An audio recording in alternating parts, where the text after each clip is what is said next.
colleague ministers, parliament members, Congress party नेतागण,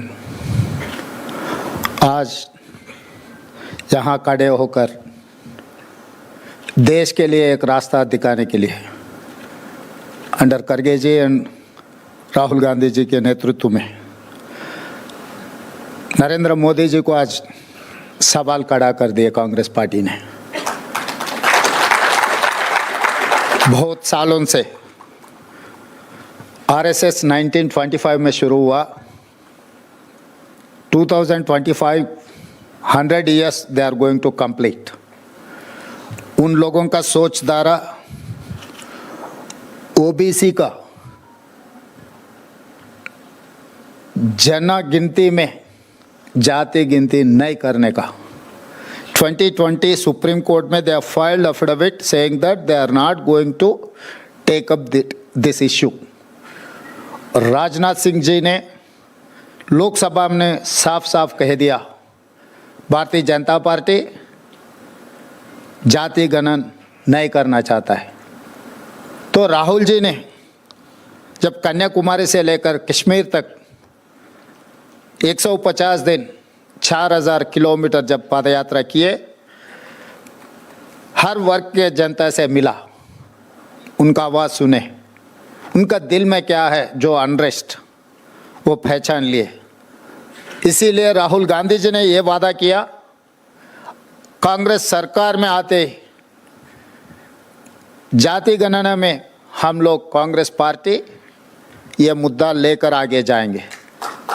जब तेलंगाना में राहुल भैया आया था, ऑलमोस्ट 25 दिन पदयात्रा किए, 400 किलोमीटर इन तेलंगाना। हर गांव में ये बात साफ कह दिया कि तेलंगाना में हमारा सरकार बने तो ज़रूर सेंसस में कास्ट सेंसस हम लोग करने वाले हैं। मैं ये सोचा आज ये पावर पॉइंट प्रेजेंटेशन इसीलिए किए, बार बार कांग्रेस पार्टी ने कुछ नेता लोग तेलंगाना मॉडल के बारे में चर्चा हो रहा है, मगर वो तेलंगाना मॉडल क्या है ज़्यादा लोगों को पता नहीं है। इसीलिए आज जितने भी हमारे साथी लोकसभा मेंबर्स हैं, हमारे मित्र हैं, उन लोगों को एक प्रोसेस हम लोग जो अडॉप्ट किए, आउटकम तो सबको पता है, मगर प्रोसेस में हम जो मुद्दा हटाते गए कि इसमें जो बेनिफिट मिलने वाले हैं उनका बहुत संतोष की बात है। मैं जिसको जो डाउट है भाई ये पूरा गिनती आ गए तो हमारा क्या हाल है, पर्टिकुलर इन अपर कास्ट, तो अपर कास्ट में जितने भी कास्ट जो रिप्रेजेंट करने वाले को मैं बार बार बुला के बिठाया, भाई सोसाइटी में जब कुछ चेंजेस आ रहा है वी हैव टू एक्सेप्ट, क्योंकि जब आज़ादी नहीं तब ब्रिटिशर्स थे, मगर लोगों का सोचधारा ये था, कांग्रेस पार्टी ने सोचा लोगों को आज़ादी दिलवाने का, इसीलिए कांग्रेस पार्टी ने अंग्रेज़ों के खिलाफ लड़कर इस देश को आज़ादी दिलवाए। जब हमारे तेलंगाना के बारे में भी 60 साल हम लोग लड़े तेलंगाना हासिल करने के लिए एक राज, श्रीमती सोनिया गांधी जी ने December 9, 2009 she has decided to give Telangana. तो 70 साल हम लोग लड़े, मरे, शहीद हुए, मगर हासिल नहीं कर सका। Just because of Shrimati Sonia Gandhi ji we have got a state.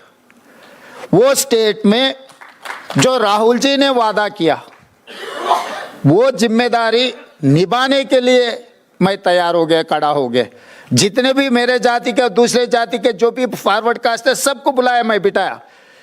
भाई समय समय पर कुछ चेंजेस आते रहते हैं, सोसाइटी में कुछ रेवोल्यूशन आना चाहता है, हम दबा के रखे तो वो हटा के ले लेंगे, हम खुशी से अगर दिए तो हमारा भी थोड़ा इज्जत बढ़ेगा। तो मैं समझाया आप लोगों को ये तो होने वाला ही है, मगर आपको हटा के करवाना है, नहीं तो आप कुर्सी में बैठकर करने का है, ये इतना ही तय करो। हमारे साथियों को यही साफ कह दिया मैं, भाई अभी वक्त आया, हम करना ही पड़ेगा। अगर एक साल आगे एक साल पीछे, तो हम डिसाइड कर लिए February 4, 2024 ने मैं काम शुरू किया, 4 February 2025 एग्जैक्ट 1 ईयर में मैं सब कुछ खत्म करके असेंबली में रख दिया। I have declared that is Social Justice Day on February 4th. Every year we are going to celebrate on February 4th. That is Social Justice Day. Just because of Rahul Gandhi ji, Shrimati Sonia Gandhi ji and खड़गे जी. क्योंकि कांग्रेस है सब कुछ है. जब कांग्रेस नहीं है कुछ नहीं है. क्योंकि 11 साल से नरेंद्र मोदी जी ने बहुत कुछ कह दिया. मैं एक मंच पे ये साफ साफ कहा, बार बार बीजेपी वाले ने मोदी जी ओबीसी नेता. मैं बोला मोदी जी ओबीसी नहीं है भाई, जन्म legally converted OBC. He is legally converted OBC. क्योंकि वो मुख्यमंत्री बनने के बाद वो जाति को ले आके ओबीसी में जमा किए, भर्ती किए. तो उतना दिल से ये नहीं रहता है कि भाई कुछ पॉलिटिकल एडवांटेज, कुछ सिस्टम में हम कुछ फायदा उठाने के लिए हम जब कुछ डिसीजन लेते वो फायदा के लिए सोचते. मगर कांग्रेस पार्टी ऐसा नहीं है, गांधी परिवार ऐसा नहीं है. महात्मा गांधी जी, इंदिरा गांधी जी, राजीव गांधी जी इस देश के लिए शहीद होकर इस देश को इकट्ठा किए. उनके वारिस राहुल गांधी जी ने. बहुत सारे मित्र रहते हैं मगर आत्मा से जो मिलता है. लोग मुझे बोलते रहते हैं भाई आप कांग्रेस में नहीं था, अभी कांग्रेस में आपको कुर्सी मिल गई. मैं बोला भाई मैं कांग्रेस का नहीं होगा मगर राहुल भैया से मेरा आत्मा मिलन हो गए कि राहुल भैया के दिल में जो है वो काम करने के लिए मैं डिसाइड कर लिया कि जब मेरा नेता कुछ कहा वो सोने का लकीर है. इसीलिए 1 साल में मैं सब कुछ करके दिखाया. आज इसी